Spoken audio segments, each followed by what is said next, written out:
2012년도 9월에 경기도 시흥에서 있었던 조선족 김하일에 의한 자기 부인 살해 토막 사건에 이어서 이번에는 2012년 9월에 경기도 파주에서 있었던 파주시 공무원 진아무개 씨에 의한 자기 부인 토막 살인 사건을 대해서 말씀드리겠습니다. 2012년 9월 9일 파주경찰서에서는 한 통의 가출인 신고가 접수됩니다. 내용은 파주시 공무원 진아무개 씨의 신고였는데 자기 처가 9월 7일 날 집을 나간 이후 현재까지 연락이 없다라는 가출인 신고였습니다. 결론적으로 말하면 신고를 한 3일 후인 진모 씨는 파주경찰에 의해서 살인 혐의로 체포가 됩니다. 그 내용을 말씀드리겠습니다.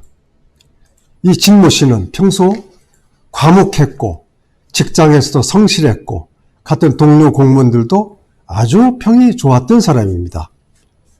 그러니까 가출인 사기쳐야 된 가출인 신고를 했을 때도 경찰은 전혀 이 사람에 대한 어떤 의심도 해본 일이 없습니다. 저녁 5시만 되면은 퇴근과 동시에 거의 집에 들어가서 동료들로부터 많은 호평도 받고 주변 사람들로부터도 성실하다는 얘기를 들어온 사람이었습니다. 그런데 결과는 전혀 달랐습니다. 진 씨는 그날 9월 7일 오후 8시쯤에 파주시 금천동 자기 아파트에서 혼자 술을 마시고 있었는데 아내가 평소 자주 집을 비우긴 했지만은 그날따라 전화도 없이 늦게 돌아온다고 이제 대판 싸움이 있었습니다. 자백에 의하면 진 씨는 자기 부인을 홧김에 먹다 남은 소주병으로 머리를 때려 실신시키고 몰래 살해를 합니다. 그리고 집에 있던 망치 등으로 마저 머리를 때리고 숨을 끊어 놓습니다. 시체를 처리할 생각을 하다 보니까 곧 집으로 돌아올 두 애들에 대해서 걱정을 하기 시작합니다. 생각 끝에 이 진 씨는 애들이 돌아오면 즉시 집에서 있었던 일을 알게 되고 또 시신도 발견할 것을 염려해서 애들한테 밖에서 식사를 하자고 유인을 합니다. 그리고 밖에서 만난 애들에게 왜 엄마가 안 오느냐, 엄마는 나중에 올 것이다 라고 해서 식사를 한 후 먼저 집에 돌아와서 시신을 애들이 안 보이는 곳으로 일단 은닉을 시킵니다. 그 다음날 애들이 학교에 가는 등 나갈 때까지 시신을 은닉해둔 장소로 못 오도록 여러 행동과 말로 애들을 안심시키고 애들이 이제 학교 등 나간 다음에 본격적으로 진 씨는 자기 죽어있는 처의 시신을 분해를 합니다. 그러고 나서 여러 토막으로 훼손한 시신을 가방 등으로 나눠 가지고 자기 차를 이용해서 광탄의 어느 야산에 가다가 은닉을 합니다. 그리고 없었던 일처럼 태연하게 생활했지만 한편 경찰은 가출인 신고를 받고 나간 이 부인에 대해서 특이한 점이 발견되지 않고 갑자기 이 진 씨가 직장에다 휴가를 내고 행방을 감춘 점을 수상히 여기게 됩니다. 이 진 씨가 살고 있는 아파트 가까운 데서 CCTV를 전부 검색을 하기 시작한 결과 뜻밖의 진 씨가 자기 집에서 여러 개의 가방 내지는 큰 봉투 등을 들고 나가는 걸 확인합니다. 그래서 경찰은 소재를 감춘 이 진 씨를 의심하기 시작하고 한편 진 씨가 살고 있는 집을 수색을 하기 시작합니다. 그 결과 여러 곳에서 혈흔이 발견되고 그 혈흔이 자기 처의 혈흔으로 확인이 됩니다. 즉시 경찰은 이 진 씨를 살인범으로 특정하고 이 소재를 찾기 시작하죠. 그 결과 이진 씨는 자기 차로 이곳저곳 돌아다니다가 경기도 이천 지역에서 최종 소재가 발견됩니다. 물론 전화 위치 추적에 대해서 가능하죠. 즉시 현장에 출동한 경찰은 그 동서를 파악해가지고 결국은 체포를 해서 자백을 받고 그 시신도 수색 결과 확인하게 되고, 그래서 범인으로 특정해서 살인범으로 구속을 합니다. 지금 말씀드린 김하일 사건과 이 공무원 진모 씨 사건 두 사건을 예를 들면서 저는 이미 그 이전에 오원춘, 박준풍, 그 외에 2005년도에 있었던 경기도 과천의 유명 대학 휴학 중인 아들에 의해서 친부모가 토막 살해되는 등 이런 사건을 분석해서 어떤 결론을 내리게 됩니다. 즉, 이 시신 토막 살해 사건은 대체로 공통점이 있습니다. 이 공통점은 거의 실내에서 이루어진다는 얘기입니다. 따라서 그 실내가 즉 살인 현장이기도 합니다. 그 이유는 범인들은 살해를 한 후 시신의 무게와 부피 등에 비추어 나무 눈을 피해서 옮기는 것은 사실상 불가능합니다. 그래서 화장실 등으로 시신을 옮겨 시신을 분해해서 비닐봉투에 여러 개 나누어서 밖으로 옮기는 것은 꽤 용이하기 때문에 보통 실내 화장실에서 이루어집니다. 시신 분해 과정에서 필연적으로 발생하는 다량의 혈흔 등 범죄 흔적을 수돗물로 씻어서 없애기는 데 가장 용이합니다. 그래서 주로 실내가 범죄 현장입니다. 우리는 경험을 통해서 토막 살인 사건이 발생했다 하면 그 시신의 신원을 확인할 수 있는 특정 부위만 있다면, 예컨대 손가락의 지문 등이죠. 이 사건은 끝났다고 보통 봅니다. 그 이유는 그 범인들은 거의가 지인 내지 최측근입니다. 2005년 5월 과천에서 발생한 말씀드린 유명 대학 휴학생에 의한 친부모 살인사건이 바로 그것입니다. 그 사건을 볼 적에 저도 수많은 살인사건을 직접 현장을 통해서 체험을 해왔지만 2000년도 5월에 있었던 대학생에 의한 자기 친부모 살인사건에는 큰 충격을 받았습니다. 그 이전에는 경기도에서 토막 살인사건이 없었습니다. 그래서 아주 최측근 지인이나 실내에서 이루어진다는 말씀을 드렸는데, 한 공간에서 거주하면서 큰 이견으로 오랜 동안 감정의 골이 깊어지면서 어느 순간 폭발한 과격한 감정이 결국 살해하고 시신을 분해하는 과정에 이르게 됩니다. 다만 전에 이미 여러분께 말씀드린 바와 같이 조선족 오원춘의 사건의 경우는 지인도 아니고 측근도 아니었습니다.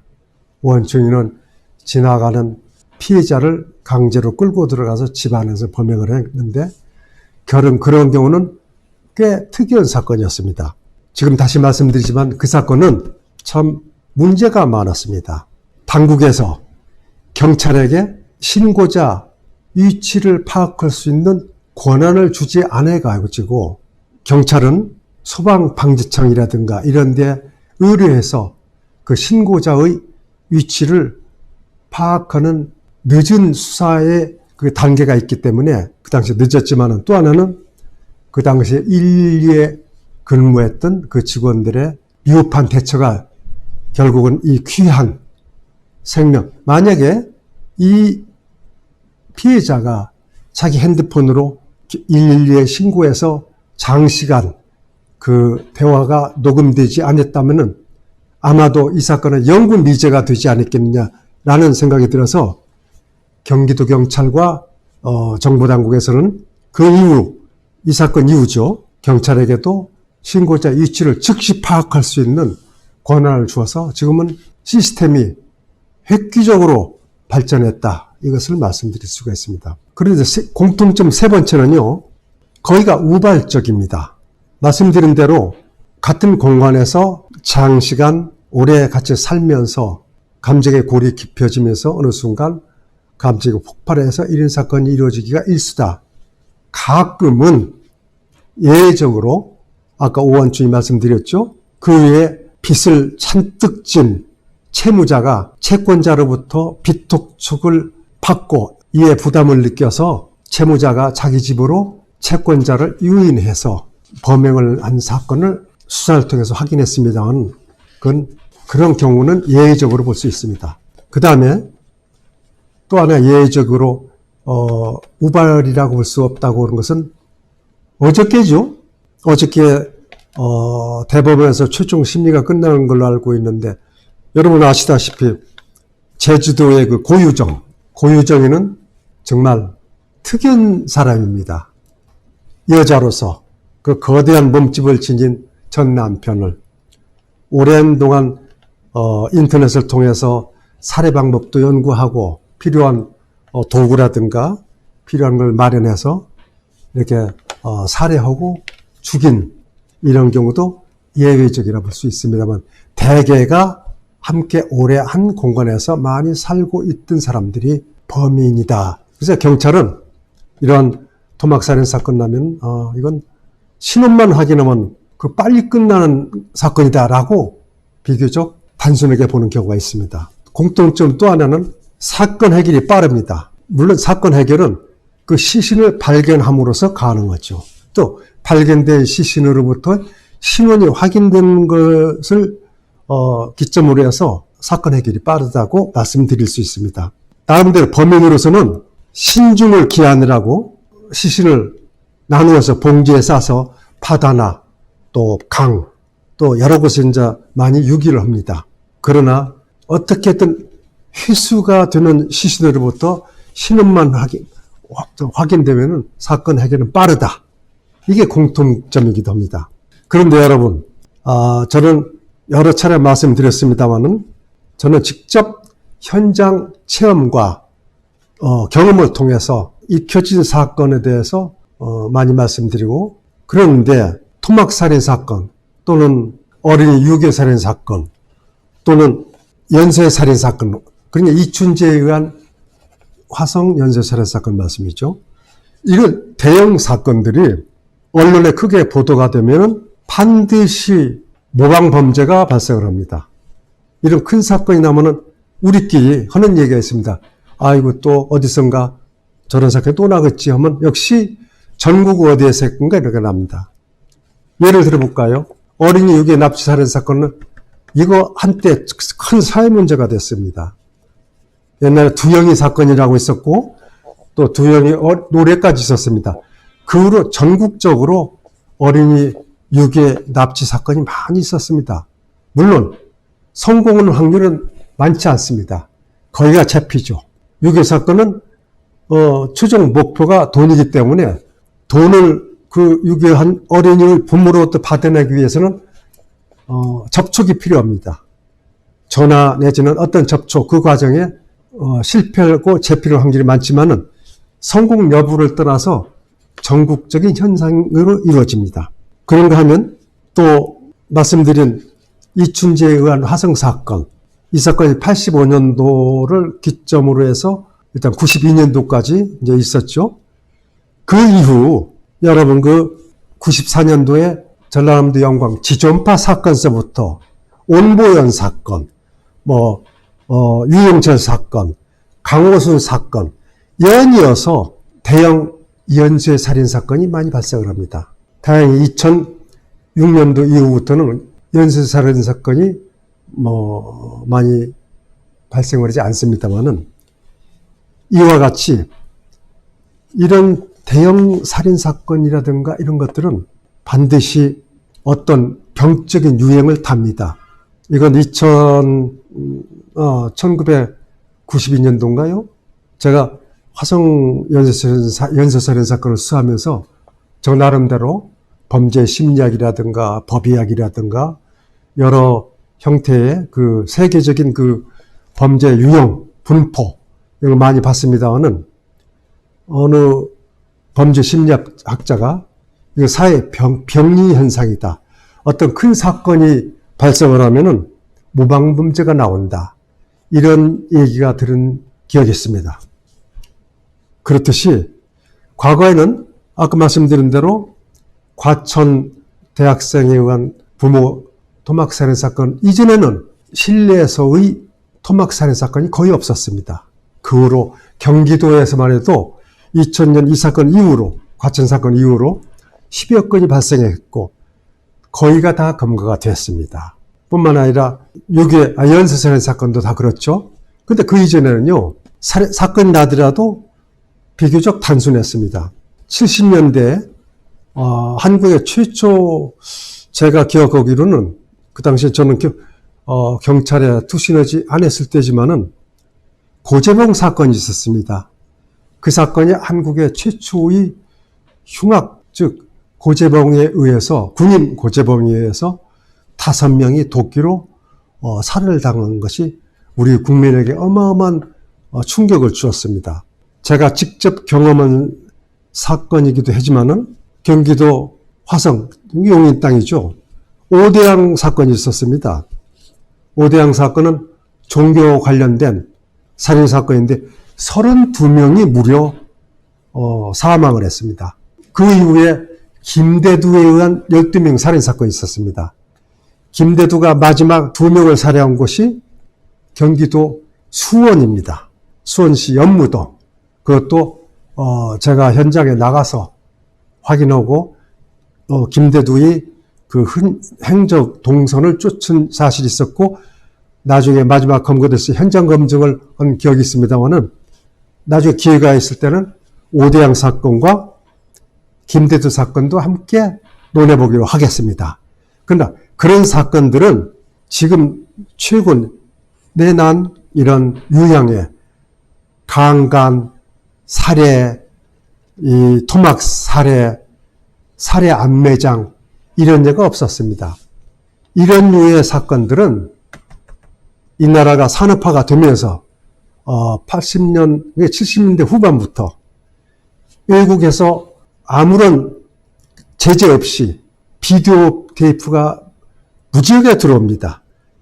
특히 미국 같은 데서 깽영화, 거기에서 있었던 안매장 사건, 도끼살인 사건, 또 전기톱 사건, 대표적으로 이런 사건들의 비디오가 복사돼 가지고 전국 비디오 가게에 전시가 되고 전일이 됩니다. 이런 것들을 그 당시에 별로 TV라든가 인터넷이라든가 이런 거 없던 시절에 청소년들이 그런 것들을 흥미있게 빌려서 집에서 보고 그러는 과정에 이 나라에 이런 흉측한 범죄가 뿌리를 내리게 이제 된 것입니다. 이 다음에는 말씀드린 대로 오대양 사건과 김대두 사건, 이 사건을 빼고 한국의 흉악범죄를 이야기할 수가 없습니다. 그래서 이 다음에 그 두 사건을 제가 직접 현장 체험을 해서 오대양 사건도 이 오대양 공장 천장에 있었던 32구의 시신을 모두 힘을 모아서 아래층으로 전부 옮기고 부검을 실시하고 하는 등 또 김대두 사건 그렇듯이 이 두 사건을 이 다음에 여러분께 말씀드릴까 합니다.